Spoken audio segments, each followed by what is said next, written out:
শুভ সকাল বন্ধুরা, কেমন আছো সবাই? আশা করছি সকলে অনেক বেশি ভালো আছো। আমরাও না বেশ ভালো আছি। সকাল সকাল বিছানাটা গুছিয়ে নিচ্ছি। তো ওই যেমন তেমন করে গোছাবো, কারণ বেডশিটটা মনে হচ্ছে একটু নোংরা হয়েছে। তো যেহেতু বর্ষাকাল বলে কথা, আর এই কটা দিন যেহেতু রোদ্দুর হচ্ছে, তো ভাবছি বেডশিটটা আজ হয়তো তুলে একেবারে কেচে দিতে পারি বিকালবেলার টাইমে, যদি হাতে সময় পাই। দোকান বন্ধ করে আস্তে আস্তে তো 2টো বেজে যায়, আর 2টোর সময় এসে রান্নাবান্না করতে করতে রোজই কোনো কাজের কথা ভাবি, কিন্তু করে ওঠার ঠিক টাইম পাই না, কারণ ভাত খেতে ওই যে 4টে বেজে যায়। তো দেখি যদি সময় পাই ঠিকই আজকে বিছনার চাদরটা তুলে অন্য বিছনার চাদর পেতে দেবো। ওই কারণেই আর কি যেমন তেমন করে খাটটা গুছিয়ে নিচ্ছি। সকালবেলা কতটা বেশি তাড়াহুড়োর মধ্যে ছিলাম জানো তো। সকালবেলা মনে হয় যেন পাহাড় সমান কাজ আছে, আর সব থেকে বড় তাড়া থাকে কখন দোকানে যাবো এই কাজগুলো সেরে। হয়তো 15 মিনিট 10 মিনিটে কোনো ভিডিও শেষ হয়ে যায়, কিন্তু এই ভিডিওর পিছনে যে কতটা বেশি খাটনি থাকে। এমনি কাজ করা একটা একরকম, কিন্তু ভিডিও অন করে কাজ করা প্রচণ্ড চাপের হয়ে পড়ে সকালবেলার টাইমে। তবুও চেষ্টা করি যে তোমাদের সঙ্গে কিছু হলেও শেয়ার করার জন্য। তো প্রত্যেক দিন খাটের নিচে ঝাড়ু দিয়ে তো ময়লা বের করা হয়, তবে ম্যাটের নিচেও কিন্তু অনেকখানি ধুলো জমাই ছিল। ওই কারণে ম্যাটটা উঁচু করে ধুলোগুলো বের করে নিলাম। তো এখন মোটামুটি এই ঘরটা একরকম বলতে পারো পরিষ্কার হয়ে গেল। আর পাশের ঘরটা আমি অফ ক্যামেরায় সকালবেলা পরিষ্কার করে সিমরানকে পড়তে বসিয়েছি। তো এই কারণে পাশের ঘরটা আজ তোমাদের সঙ্গে গোছানো শেয়ার করব না, তবে লাস্টটা অবশ্যই এক ঝলক দেখিয়ে দেব যে পড়াশোনার পরে ঘরের কি অবস্থা হয়। তো এদিকে কিছুটা জামা কাপড় আছে, তো জামা কাপড়গুলো ভাঁজ করে আগে আমি এক জায়গায় করে নিয়েছি। এখন একটা একটা করে শুধু আলনায় রেখে দেওয়ার পালা। সকালবেলার টাইমে বলছি না কতটা বেশি যে কাজের চাপ থাকে, তো সেটা একমাত্র আমি জানি। তবে যদি কাজ করে ভাবি যে এবার রান্না বান্না করবো সেরকম চাপ থাকে, তবে সেটা মোটেও আমার কাছে তাড়াহুড়োর হয় না। আমার কাছে তো তাড়া থাকে যে সকাল সকাল দোকান খুলতে হবে, তো সেই টাইমের মধ্যে কাজগুলোকে করে আমাকে শেষ করতে হবে। এটাই সবথেকে বড় চাপের হয়ে যায়।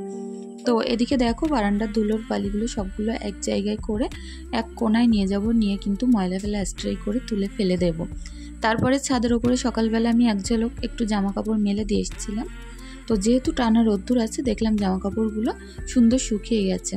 তো বাচ্চা কাচ্চার জামা কাপড় তো, ওই কারণে কিন্তু ছাদের এই নিচেটা আর মেললাম না, এরকম কাঠের যে মাচানটা আছে এর ওপরেই মেলেছি।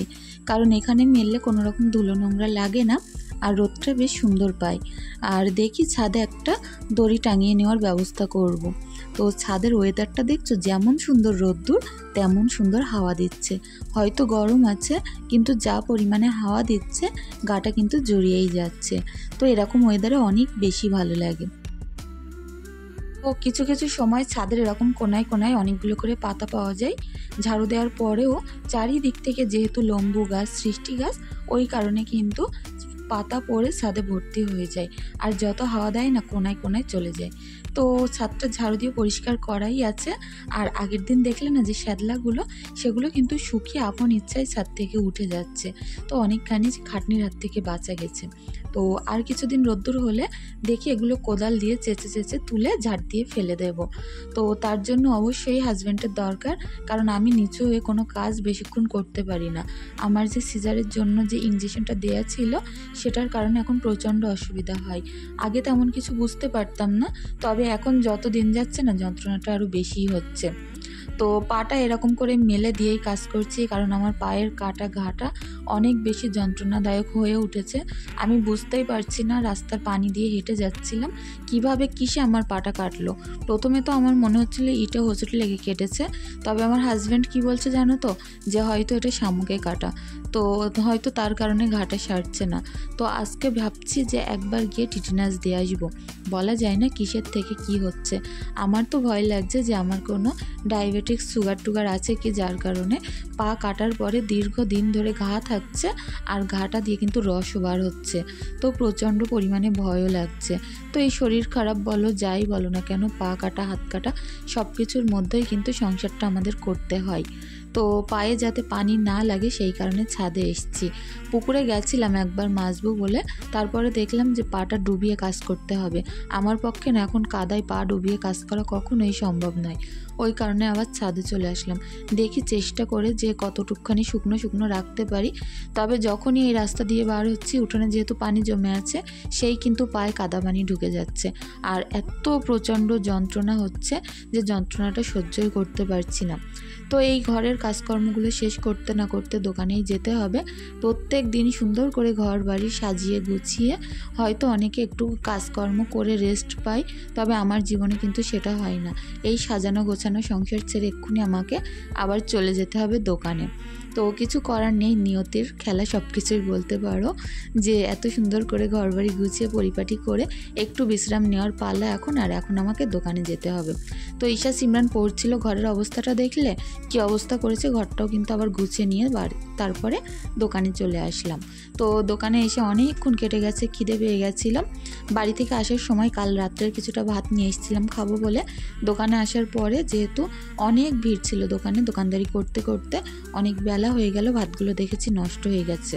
তো সকালে তো আজ আর ভাত টাত কিছু খাওয়া হলো না, প্রচণ্ড খিদে পেয়ে গেছিলো, একটুখানি পাউরুটি খেয়ে নিয়েছিলাম। তারপরে বাড়িতে এসে আগে ভাত বসিয়ে দিয়েছি। তো ঈশাকে এখন দুধ গরম করে দিলাম, ঈশা এখন সুন্দরভাবে খেয়ে নেবে। আর ও না এরকম গা ধোয়ানোর পরে খেলাধুলো করতে থাকে। যখনই ফিটার হাতে ধরিয়ে দিই, টুক করে গিয়ে খাটে শুয়ে পড়ে আর ওইভাবে খেয়ে ঘুমিয়ে পড়ে।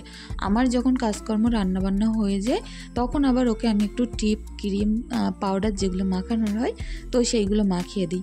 আসলে আমরা মেয়েরা যদি বাইরে কাজ করি না, তখন কিন্তু সংসার আমাদের এরকম একটুখানি অবস্থা হয়। তবে সমস্ত কাজের মধ্য থেকে, চাপের মধ্য থেকেও চেষ্টা করি সংসারটাকে গুছিয়ে রাখার জন্য। 2টোর সময় এসে রান্না করছি, ভাবতে পারছো কতটা বেশি এখন আমার তাড়াহুড়োর মধ্যে আছি। তো প্রথমে ভেবেছিলাম রান্নাটা শ্যুট করব না।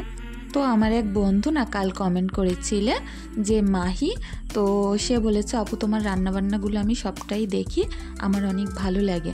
মাহি কিন্তু আমাকে অনেক দিন পরে কমেন্ট করেছো, অনেক ভালো লাগলো। আমি এতদিন ভাবছিলাম যে হয়তো পড়াশোনার কোনো প্রেশারে তুমি কমেন্ট করতে পারছো না, তো সেটা সত্যিই বলেছো যে স্টাডির চাপে আর তুমি সেইভাবে কমেন্ট করতে পারছো না, ব্লগগুলো দেখতে পারো না। আর এটাও বলেছো যে রসুন ভর্তাটা দেখাতে, তো অবশ্যই রসুন ভর্তাটা আমি তোমার জন্য স্পেশালি করে একদিন দেখাবো। কারণ কি বলো তো, বাড়ি রসুন আছে কিন্তু রসুনের কোয়াগুলো যেহেতু একটু ছোট, ওগুলো যদি অল্প আছে ভাজতে থাকি সেগুলো কিন্তু একেবারে মচমচে হয়ে যায়। আর মচমচে রসুনের কোয়া দিয়ে কখনোই কিন্তু ভর্তা বানানো যায় না। ওই কারণে দেখছি বাজারে গিয়ে একটু বড় বড় কোয়ার রসুন নিয়ে আসবো, নিয়ে এসে সুন্দর করে ভর্তা বানানো দেখাবো। কারণ রসুনের ভর্তাটা তুমি যেমন পছন্দ করেছো আর আমারও কিন্তু খেতে বেশ ভালো লাগে। তো একদিন অবশ্যই সময় করে রসুন ভর্তাটা তোমাদের সঙ্গে শেয়ার করব। তো এদিকে দেখো যে নোনা মাছগুলো এনেছিলাম, তো সেগুলো কেটে নিয়েছি, দোকানে নিয়েছিলাম মাছগুলো, দোকানে যাওয়ার পরে কিনেছিলাম মাছ সবজি সব কিছুই। তো আজ মোটামুটি ওই টুকটুক করে অল্প অল্প অনেকগুলো সবজি কিনে ফেলেছি। তো সেগুলো আর সুন্দর করে ফ্রিজে আবার স্টোর করে রাখতে হবে, ওতে কিন্তু ভালোভাবে আমার 2-3 দিন হয়ে যাবে। যেহেতু হাজব্যান্ড খাবে না বাড়িতে, তো ওই কারণে আমার কিন্তু খুব অল্প করেই সবজি লাগে। তো হাজব্যান্ড যেহেতু দুবেলা করে হোটেলে খায়, দুপুরবেলা এবং সকালবেলা, সেই কারণে কিন্তু আমার রান্না অনেকটা কম করতে হয়। আর বলতে পারো রান্নার প্রেশার নেই বললেই চলে, যে যখন তখন দুটোখানি নিজের মতো করে নিলেই হয়। সিমরান যেহেতু অনেক ছোট, ওর তো যেমন সকালবেলা একটু আলু ভাতে ভাত করে রাখলে সকালবেলা এবং দুপুরবেলা যখন আমার রান্নার দেরি হয়ে যায়, ও কিন্তু ওর মতো ডিম সিদ্ধ আলু সিদ্ধ দিয়ে আগেই খেয়ে নেয়। তো ওই কারণে আমার জন্য রান্নাটা করতে হয়, তো ওই কারণে ঢিলেমিশি করতে করতে দোকান থেকে এসে এই কাজ সেই কাজ করতে করতে সেই রান্নাটা বসাতে বসাতে 2টো বেজে যায়, রান্না শেষ করতে করতে 4টে। তো দীর্ঘদিন এরকমভাবেই চলে আসা তো আর ঠিক নয়। ভাবছি আবারও সকালে করে রান্নাগুলো করে রেখে যাব। তবে সকালে রান্না করলে রাত্রে আর একবার করে রান্না করতে হয়। আর সকালের যে সবজিগুলো থাকে না, সেগুলো দেখেছি রাত্রে যতই জাল দেওয়া হোক না কেন, কেমন যেন একটা গন্ধ গন্ধ লাগে। তো সেই কারণেই না সকালে রান্না করি না, চেষ্টা করি দুপুরে গরম গরম রান্না করার জন্য, তাহলে হাজব্যান্ড রাত্রে এসে আবার একটু খেতে পারে। সকালে রান্না সবজি ও সেরকমভাবে খেতে চায় না রাত্রে দিলে, অনেকগুলো সমস্যা জানো তো। এই কারণে একবার সকাল একবার দুপুর করেই রান্নাবান্নাগুলো করি। তো কাল আমার অনেক বন্ধু কমেন্ট করেছিলে, তাদের উত্তরগুলো আমি দিতে পারিনি, কারণ তখন আমার ভিডিওটা কিন্তু এডিট করে ভয়েস ওভার দেওয়া হয়ে গেছিলো। তো আমার সেই সকল বন্ধুদের নামগুলো বলে নিই। হ্যাপি লাইফ থেকে কমেন্ট করেছো, দিদি নতুন তোমার ভিডিও দেখলাম আর অনেক ভালো লাগলো, তোমার বাড়ি কোথায়? তো আমি কিন্তু অনেকবার বলেছি, তুমি যেহেতু আমার নতুন বন্ধু জানো না, আমার বাড়ি বসিরহাট হাসনাবাদে। আয়েশা খাতুন বলেছো, তোমার কাজ অনেক সুন্দর, অনেক গুছিয়ে কাজ করো। অনেক ধন্যবাদ বন্ধু, যে আমার কাজের দ্বারাই তোমাদের একটু হলে অনুপ্রেরিত করতে পেরেছি। তোমরা যে আমার কাজ দ্বারা একটু হলে অনুপ্রেরিত হয়েছো, তোমাদের মনে এতগুলো জায়গা দিয়েছো, তার জন্য অনেক কৃতজ্ঞতা জানাই। ধন্যবাদ জানালেও হয়তো তোমাদেরকে ছোট করা হবে, ওই কারণে অনেক কৃতজ্ঞতা রইল সকলকে। আর পাপড়িকে জানাই অসংখ্য অসংখ্য ভালোবাসা। তো যাই হোক, এদিকে দেখো সুন্দর করে এখন একটু বিরিয়ানি ঢেলে নিয়েছি, কারণ ঈশা আর সিমরানের জন্য ওর পাপা আবার একটু বিরিয়ানি এনেছিল। যেহেতু কলকাতায় যে সাইড দিয়ে আসে ওখানে সুন্দর বিরিয়ানি বানায়, ও খেলে কিন্তু বাচ্চাদের জন্যও নিয়ে আসছে। তো যাই হোক, দুপুরবেলার পরেই এনেছিল বিরিয়ানিটা। আর এদিকে দেখো রাত্রেবেলা একটুখানি এই যে আমার বাড়িতে বানানো চিজ ছিল সেটা দিয়ে ব্রেডগুলো একটুখানি সেঁকে নেব, নিয়ে এর মধ্যে একটু গোলমরিচের গুঁড়ো দিয়ে দিচ্ছি। এতে করে না খেতে বেশ সুন্দর লাগবে, যেমন ঝালঝাল তেমন চিজের একটা ভাব আছে। তো যাই হোক, সকাল থেকে সন্ধ্যা পর্যন্ত চেষ্টা করলাম সবটাই তোমাদের সঙ্গে শেয়ার করার জন্য। আমার আজকের ভিডিওটি কেমন লাগলো প্লিজ কমেন্টের মাধ্যমে জানিয়ে যেও। যদি তোমাদের কাছে কিছু ভালো লেগে থাকে প্লিজ চ্যানেলটি সাবস্ক্রাইব করে পাশে থাকতে পারো। আর যদি বেশি কিছু ভালো লেগে থাকে অবশ্যই একটি লাইক একটি কমেন্ট করে দিয়ে যেও। সকলে অনেক বেশি ভালো থেকো, সুস্থ থেকো, নিজেদের প্রতি অবশ্যই খেয়াল রেখো। আর আমি চেষ্টা করব আগামী দিন আরও সুন্দর নতুন ব্লগ নিয়ে তোমাদের সঙ্গে সকাল সকাল হাজির হতে। কালকের ভিডিওটা না একটু সকাল সকাল চলে এসেছিলো, ঈশা কিভাবে পাবলিক করে দিয়েছিল আমি নিজেও জানি না, ভিডিওটা এডিট করেই রেখেছিলাম। যাই হোক, আজকের ভিডিওটি এখানেই শেষ করছি। ধন্যবাদ।